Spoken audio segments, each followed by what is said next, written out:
አሁን በ8 ወር ውስጥ መኪና ገዝተሃል።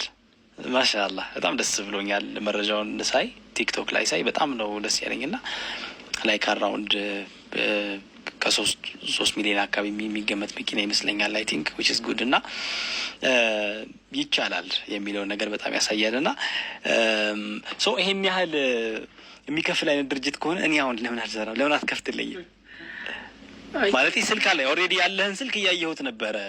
እጅ ላይ የያዝከውን ስልክ አይቼ ስንገናኝ በጣም ነበር የገረመኝ። ምክንያቱም ይሄ አሁን አንድ ሰው ስልኩን ተጠቅመው እኮ እንደዚህ ያደረገ ምናምን ሚሊየንስ መስራት ቻለ ምናምን ስትል ምን አይነት ስልክ ቢኖረው ነው ምናምን ምንም አይለኝም። በቃ ሲም ካርዱም የኛው አይነት ነው።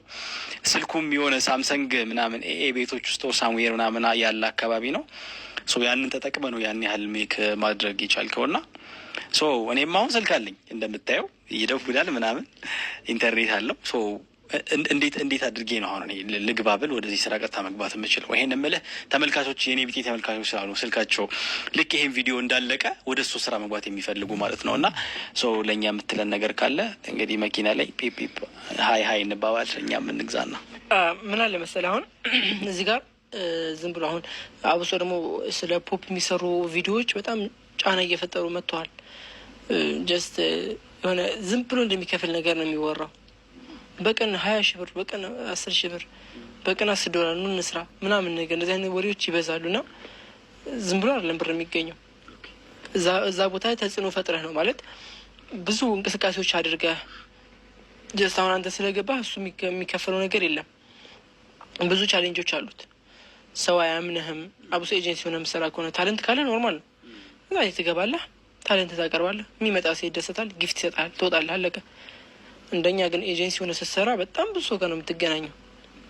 አንደኛ ሰው ማስገባት መቻል አለብህ። ሰው የምታስገባው ሲያምንህ ነው። ሰው ደግሞ እንደ ቀላል አያምንህም። እንደዚህ ሰው ተጠራጣሪ ነው አለ መግቢያ። ሰው ተጠራጣሪ ነው ከሚባለው በላይ ለመጥፎ ነገር ይመስል። አንዳንዱ የሆነ ጓደኛ የነበረ ፖፕ ሲጀምር አስገባሁትና ገና እንደጀመርኩ አካባቢ ነው እንደዋረ እንደ ይሄ ነገር እንስራ ምናምን፣ አንተም ስራ የለህም እንደዚህ ቁጭ ብለህ እንትን ከምትል በቃ እንደዚህ እናደርግና አብረን እንስራ ምናምን ብዬ በግድ ነው ያስከፈትኩት።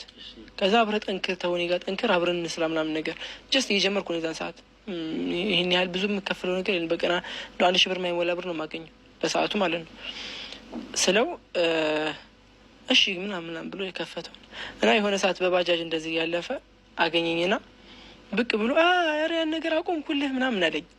አቁሜዋለሁኝ ያንን ነገር እባክህ አቆምኩልህ ነገር አቆምኩልህ አፉ በለኝ። ሰው ለአንተ ይመስላል። አብሶ ደግሞ እንደዚህ ኢንቫይት የሚደረግ ነገር በጣም ባለጌ ነው። ሰው ለአንተ ይመስላል የምታስገባውና ኢንቫይት